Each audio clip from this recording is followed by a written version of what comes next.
اب ہم بات کریں گے کہ کن طریقوں سے بچوں کی سیلف اسٹیم کو بڑھایا جا سکتا ہے اور اس میں نبی صلی اللہ علیہ وسلم کا طریقہ کار کیا تھا. پہلی چیز، بچوں کی صلاحیت کا ذکر کر کے ان کی خود اعتمادی کو بڑھایا جائے. پیچھے بھی اس کا ذکر ہوا تھا. حضرت انس بیان کرتے ہیں کہ رسول اللہ صلی اللہ علیہ وسلم مدینہ تشریف لائے تو آپ کے ساتھ کوئی خادم نہ تھا، کوئی ہیلپر نہیں تھا. اس لیے ابو طلحہ میرا ہاتھ پکڑ کر رسول اللہ صلی اللہ علیہ وسلم کی خدمت میں لے گئے. یہ 10-11 سال کے بچے تھے. عرض کیا، یا رسول اللہ صلی اللہ علیہ وسلم، انس سمجھدار بچہ ہے. اب یہ جو ہے نا باپ کہہ رہا ہے انس سمجھدار بچہ ہے. یہ اس کی صلاحیت ہے بچے کی کہ اس کے اندر سمجھداری ہے، وزڈم ہے. یہ آپ کی خدمت کرے گا. اب آپ دیکھیے کہ نبی صلی اللہ علیہ وسلم اللہ کے رسول ہیں، اتنی بڑی شخصیت ہے، اور ایک 10 سال کا بچہ آپ کو دیا جا رہا ہے کہ یہ آپ کی خدمت کرے گا. اب ہمارے ہاں تو یہ کہ اگر کوئی 10 سال کا بچہ خود سے بھی یہ کہنا کہ میں یہ کام کرنا چاہتا ہوں تو ماں کہے گی ابھی تم اس قابل نہیں. وہ اللہ کے رسول، وہ اتنی بڑی شخصیت، تم کیا کرو گے؟ تم تو ان کو تنگ کرو گے، چھوڑو پرے. لیکن نبی صلی اللہ علیہ وسلم ان کو کس طرح انکریج کرتے ہیں. حضرت انس بہت سے اس میں واقعات سناتے ہیں. تو پہلا قدم کس نے اٹھایا؟ ماں باپ نے. انہوں نے اپنے بچے کے لیے سوچا کہ یہ اتنا بڑا کام کر سکتا ہے. اس کو انکریج کیا، اور صرف انکریج نہیں کیا، لے گئے ساتھ ہاتھ پکڑ کے نبی صلی اللہ علیہ وسلم کے حوالے کیا. تو ان کو بھی کانفیڈنس دیا کہ اس کو آپ چھوٹا نہ سمجھیں، یہ بہت سمجھدار ہے، چھوٹے ہوتے ہوئے بھی سمجھدار ہے. ایسے بہت سے بچے ہوتے ہیں کہ جو اس عمر میں بہت سمجھدار ہوتے ہیں لیکن ماں باپ ان کو سمجھدار نہیں سمجھتے، کیونکہ ان کی ایکسپیکٹیشن بہت بڑی ہوتی، بہت ہائی ہوتی، اور وہ ان کو نکما ہی سمجھے چلے جاتے ہیں. تو بچوں کو ان کی خاص صلاحیت کو سامنے رکھ کے کانفیڈنس دیں. حضرت انس کہتے ہیں کہ میں نے آپ کی خدمت سفر اور حضر ہر جگہ کی. میں ہر جگہ آپ کے ساتھ ہوتا تھا، ہر جگہ آپ کی خدمت کرتا تھا. آپ نے مجھ سے کسی کام کے بارے میں جسے میں نے کر دیا ہو یہ نہیں فرمایا کہ تم نے یہ کام اس طرح کیوں کیا، اور کسی کام کے بارے میں جسے میں نہ کر سکا آپ نے یہ نہیں کہا کہ تم نے یہ کام کیوں نہیں کیا. ہم سے اتنا صبر نہیں ہوتا نا، ہم ساتھ ہی تبصرہ کر دیتے ہیں، یہ کیوں نہیں کیا، یہ ایسے کیوں کیا، یہ ویسے کیوں کیا. اس سے کیا ہوتا ہے کہ سامنے والا جو ہے وہ اور بھی کانفیڈنس لوز کر دیتا ہے کہ ہائی میں تو نہیں کر سکتا. اچھا، اس کا نقصان کے تو پھر ہمیں ہی ہوتا ہے جو وہ کام نہیں کر پاتا، لیکن غلطی ہماری اپنی ہوتی اس کا کانفیڈنس خراب کرنے کی. تو اس میں آپ صلی اللہ علیہ وسلم حضرت انس سے خدمت لے رہے ہیں، لیکن ان کے اوپر منفی قسم کے اثرات نہیں ڈال رہے کہ ان کو ہر وقت کریٹیسائز کرتے رہے، کیونکہ وہ سمجھتے تھے بچہ ہے، اگر یہ کام نہیں کر سکا تو کوئی بات نہیں، بچہ ہے. یہ کتنی بڑی شہادت ہے. وہ کہتے ہیں کہ آپ نے کبھی یہ نہیں کہا کہ یہ کام تم نے ایسا کیوں کیا، اور کبھی جو نہ کیا ہو تو یہ نہیں کہا کہ تم نے کیوں نہیں کیا. ہم بچوں کے ساتھ کیا کرتے ہیں؟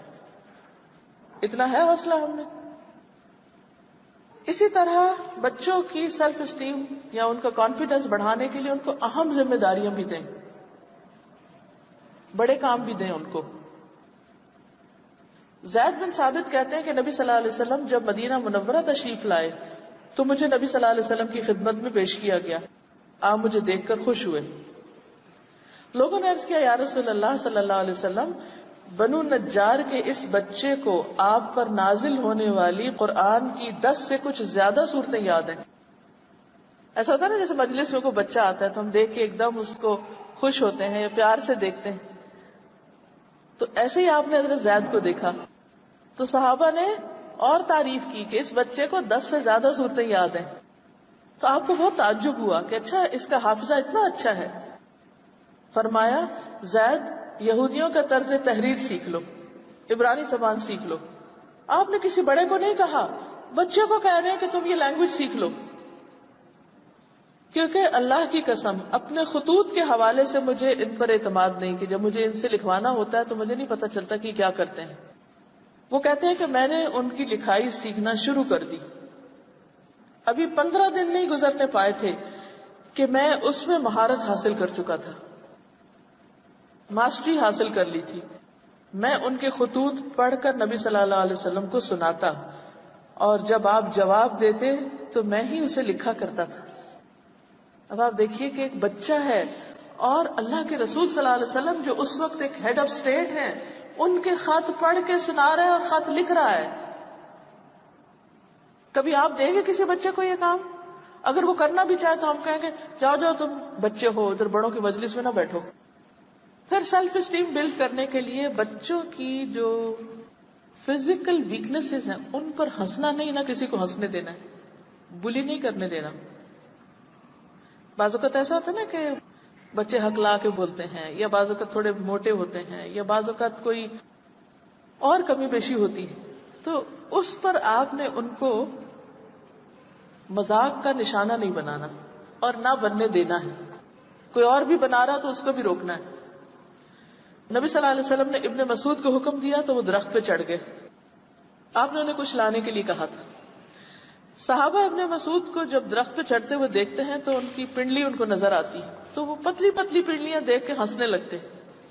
آپ نے فرمایا کیوں ہنس رہے ہو؟ آپ کو پتا چل گیا کہ یہ ان کی پنڈلیوں پہ ہنس رہے ہیں کہ پتلے پتلے اوپر چڑھے جا رہے ہیں. آپ نے فرمایا یقیناً عبداللہ کا پاؤں قیامت کے دن میزان میں احد پہاڑ سے بھی زیادہ وزنی ہوگا.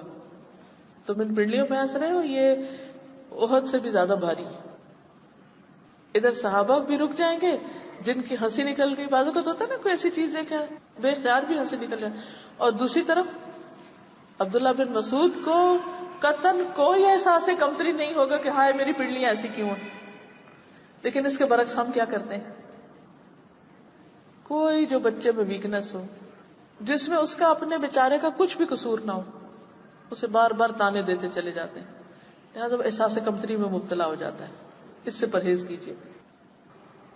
اسی طرح بچوں کو جو ٹائم دینے کی بات ہے، توجہ دینے کی، برادہ کہتے ہیں کہ رسول اللہ صلی اللہ علیہ وسلم ہمیں خطبہ دے رہے تھے. اتنے میں حسن حسین سرخ قمیض پہنے ہوئے آئے. وہ گر رہے تھے، اٹھ رہے تھے، شرارتیں کر رہے تھے. آپ ممبر سے اترے، ان کو پکڑا اور دونوں کو ممبر پہ لے گئے. ہم ہوتے تو کیا کرتے؟ اس بچے کو پکڑو اور باہر لے جاؤ. آپ نے کسی کو نہیں کہا. وہ آ رہے ہیں، گر رہے ہیں، پڑھ رہے ہیں، کچھ کر رہے ہیں، آپ اترتے ہیں، جا کے ان کو پکڑ کے اوپر لے آتے ہیں. اب ان کو پتا ہمیں توجہ دی جا رہی ہے، ان کی سیلف اسٹیم بڑھ رہی ہے نہیں.